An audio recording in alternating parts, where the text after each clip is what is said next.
Imagine a world where you could get killed for snoring too loudly. This was a reality in the Wild West, where extreme violence was very common. In this era, outlaws weren't just criminals. They were infamous figures who pushed the boundaries of brutality and legend. These outlaws etched their presence across history in brutal activities and daring crimes. Some bragged of dozens of dead men, as did John Wesley Hardin. In contrast, others, like Black Bart, seemed to combine their cunning with their charm, robbing stagecoaches without ever firing a shot. Violence and legend intertwined, creating a legacy that still captivates us today. In this episode of Native Journal, we will be unraveling the dark and intriguing stories of the deadliest outlaws of the Wild West. See how these nefarious characters shaped the Wild West and left an indelible mark on its history. John King Fisher was born in October 1853 at a location north of Dallas, Texas. When Fisher was 18 years old, he was arrested for the first time for horse theft. For it, he was imprisoned for 2 years. Fisher started breaking horses as a cowboy after being freed. He quickly became involved in posse actions as a result of the frequent bandit attacks, lootings, and rapes of Texas ranch families. He had a reputation as someone who could sketch quickly. Fisher and 4 Mexican cowboys got into a furious altercation in 1878. He brandished the closest one with an iron, so the story goes. Fisher pulled out his own revolver, shot the guy in the face, and killed him. The other 2, who had apparently not drawn their guns and had just been sitting on the fence throughout the dispute, were shot by him when he turned around. He argued with a buddy when they were out in March 1884. A gunfire broke out, leaving at least 2 of the other people with minor to serious injuries and Fisher and his buddy Thompson dead. Both Thompson and Fisher died on the spot. He had freely acknowledged killing 37 people. Midway through the 1800s, Jesse Woodson James, one of the most well-known outlaws of the Old West, led a band of robbers. He was born in western Missouri in September of 1847. During the Civil War, he and his brother Frank James enlisted in the bushwhacker rebel group in Missouri and Kansas. They were suspected of carrying out crimes against Union troops and civilian abolitionists, notably the Centralia Massacre in 1864, as supporters of William Quantrill and Bloody Bill Anderson. After the war, he and his brother formed the James Younger Gang with another family. During his life, he is believed to have murdered at least 17 individuals. However, other estimates place the total far higher. Eventually, when James was straightening a painting on the wall, one of his gang members betrayed him, and he was shot in the back of the head. Born in Van Buren, Arkansas in October 1861, Killer Jim was an American outlaw and title-holder gunfighter who is said to have murdered 12 people in gunfights. He was raised in Texas and at the age of 19 lived with his brothers, brother-in-law, and mother, who had become a widow. Following an altercation on July 30th, 1884, he shot and murdered his brother-in-law. He avoided receiving a life term for the crime because of a legal technicality. Lawman Joe Townsend was Miller's second casualty. He left witnesses, and he was taken into custody not long after. On April 19, 1909, the villagers, fearing another acquittal, organized a posse and stormed into the jailhouse early. Miller was to be hanged along with 3 accomplices. Miller had 2 last demands as his companions pleaded for their lives. He wears his black hat while being hung, and his wife has his diamond ring back. After fulfilling the wishes, Miller says, "Let her rip," and willingly leaps off the box. Wild Bill Hickok, born James Butler Hickok on May 27, 1837, in Homer, Illinois, is an American folk hero and legend. He has appeared in films, television series, books, and comics. In addition to his role in several well-known gunfights, he is well known for his life on the frontier as a soldier, scout, lawman, cattle, rustler, gunslinger, gambler, showman, and actor. He worked in every possible capacity. He was an outlaw at first and a sheriff after his career. Over the years, Hickok was said to have murdered 100 men in gunfight. Hickok shot Davis Tutt at 75 yards in one of his most well-known fights, which is still a remarkable achievement in modern times. But in the summer of 1876, Jack McCall shot Hickok in the back of the head while he was playing five-card stud poker. Hickok had two pairs, black eights and black aces. Today, this hand is known as the dead man's hand. George Parrott, known as Big Nose George, Duty's Big Nose, was notorious for highway robberies, cattle rustling, and horse theft until his downfall in 1878, following a botched rail heist. When railroad workers saw George and his gang removing spikes from the tracks, they alerted the approaching train. As the thieves fled, a search party formed to apprehend them. George added murder to his list of crimes by killing two of his pursuers. 2 years later, he was captured and convicted of murder. During his execution, George tried to break free from his chains and knocked out a guard. The jailer's wife raised the alarm, thwarting his escape. An enraged mob dragged George outside and hanged him from a telegraph pole. Initially, George refused to jump off the box they had him standing on. When they attempted to push him, the rope snapped. He clung to the pole, wrapping his legs around it despite being forced up a ladder. Eventually, George gave up, and the lynchers completed their task. Local doctors claimed the body to study brain abnormalities that might explain George's criminal behavior. One doctor's assistant, Wyoming's first female physician, received George's skullcap as a gift. Another doctor had a pair of shoes made from George's skin, now on display at the Carbon County Museum in Rawlins, Wyoming. The Rufus Buck Gang operated for 13 days in the summer of 1895, but their brief stint left a lasting impression. Comprising 5 teenagers, the gang started with horse theft, selling illegal booze, and occasional robbery in what is now Oklahoma and Arkansas. Rufus Buck and his gang, who were Muskogee, Creek Indian, and Black, embarked on a violent campaign to incite rebellion against the white colonization of Indian Territory as the U.S. government began to seize the land. Their terror spree started with the killing of a deputy who had been trailing them. They shot at the fleeing cowboy's heels, stealing his clothes and money.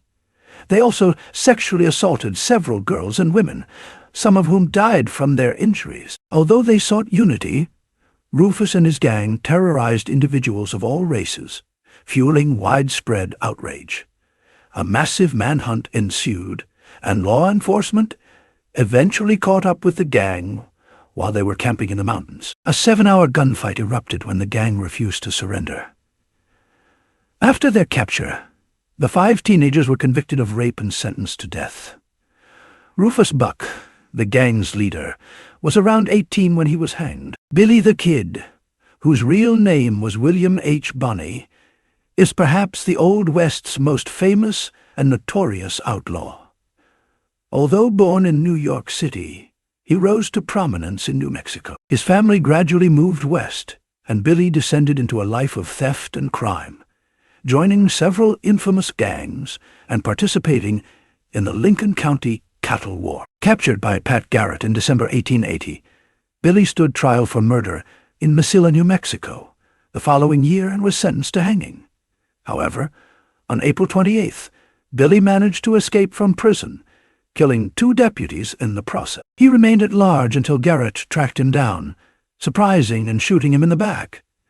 Historians believe Billy the Kid killed closer to 10 people, contrary to the legend of 21 victims. The film Young Guns II popularized the theory that Brushy Bill Roberts, a man who escaped prison and lived in the Southwest until he died in Hico, Texas, in 1950, was actually Billy the Kid. Born on May 26, 1853, in Texas, John Wesley Hardin was a notorious gunfighter, outlaw, and folk hero. From a young age, Hardin had numerous run-ins with the law. Between 1868 and 1877, he killed at least 21 men in gun duels and ambushes, earning a reputation as one of history's deadliest gunslingers. Raised in the South during the Civil War and Reconstruction, Hardin was a staunch opponent of black people and Yankees. At 15, he killed his first man, an ex-slave, claiming self-defense. This incident set Hardin on a path of drinking, gambling, and shooting. Throughout his career, he killed 4 black police officers and at least 8 Union soldiers who were pursuing him for various murder charges. Hardin was finally apprehended in Pensacola, Florida. He was convicted in Texas in September 1877 and sentenced to 25 years. Pardoned in 1894, he moved to Gonzales. But a year later, an old rival shot him in the back of the head while he stood on the porch of the Acme Bar. Elmer McCurdy was an outlaw whose criminal exploits were marked by incompetence. His lack of skill with explosives led to a series of failed robberies. He damaged the safe and much of the loot during his first attempt.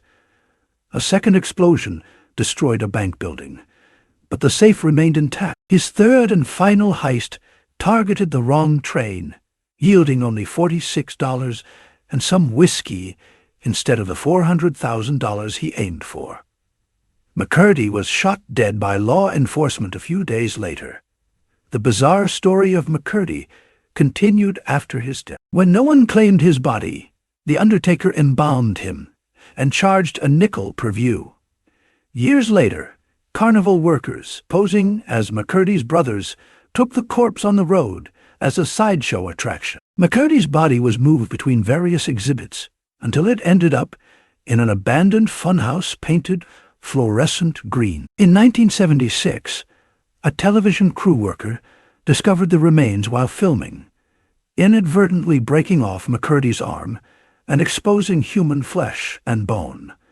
With the help of forensic experts and historians, McCurdy was finally identified and buried in 1976. He was interred among notable gunslingers of his era in the Boot Hill section of Summit View Cemetery in Guthrie, Oklahoma.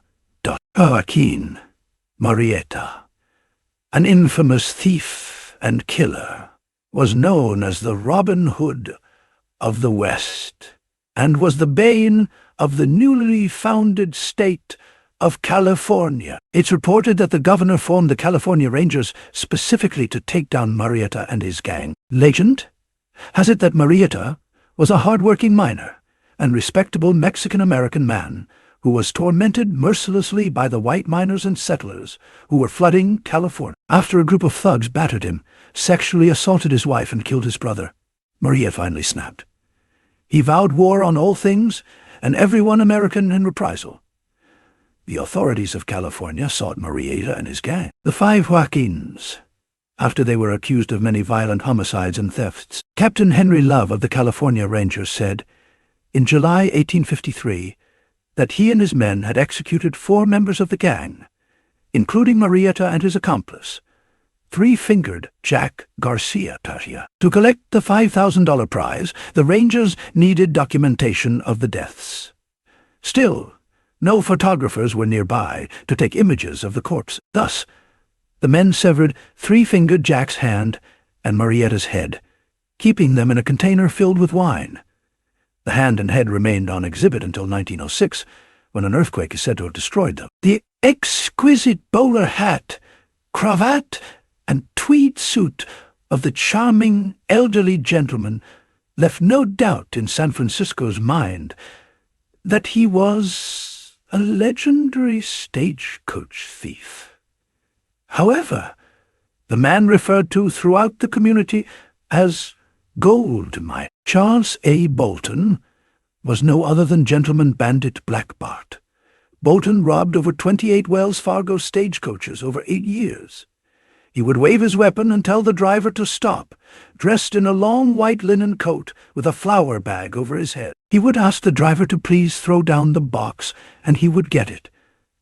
After that, Black Bart would empty the strong box of its valuables and leave behind a poem with his famous signature, Black Bart, the Pate, the Pate. In his rush to flee after his last heist, Bart lost his handkerchief when he was caught off guard by an armed hitchhiker. Using the laundry service identity marker written on the handkerchief, a dedicated investigator located and apprehended the offender at a boarding house. Given his age, likely in his mid-50s at the time, his kindness to his victims, and the fact that he never harmed a passenger, Bart received a lenient sentence of 6 years in jail. After 4 years, he was freed for good conduct, and no one ever heard from him again. One of the last stagecoach robberies in U.S. history was carried out by Pearl Hart, who was often recognized as the sole female robber in Arizona. Her petite stature, over 5 feet, made her seem much younger than her 28 years, earning her the nickname, the Girl Bandit, from the media. When she wore masculine clothing and had her hair curled behind a cap, she was quite the sight for her era. Pearl told so many stories to the journalists and onlookers in her jail cell while petting the wildcat curled up on her lap that historians still have trouble separating reality from fantasy. In an interview with Cosmopolitan magazine, Hart said that she robbed the stagecoach's passengers as Joe Boot, her accomplice, threatened to shoot them. She gave each of her victims $1 as a charitable contribution before she took off, allowing them to purchase food for themselves when they arrived. However, the novice bandits could not escape and were apprehended, prosecuted, and found guilty in a flash. Hart was pardoned after serving only a year of her sentence. According to some reports, she got pregnant, and the territorial governor of Arizona and the warden, the only 2 men who had any contact with her while she was there, wanted to prevent a scandal. Others assert that the jail was unable to accommodate women, or that inmates were being evacuated because of a smallpox epidemic. For whatever reason, Pearl Hart escaped from Yuma Territorial Prison in 1902. It is still unknown what happened to her after that.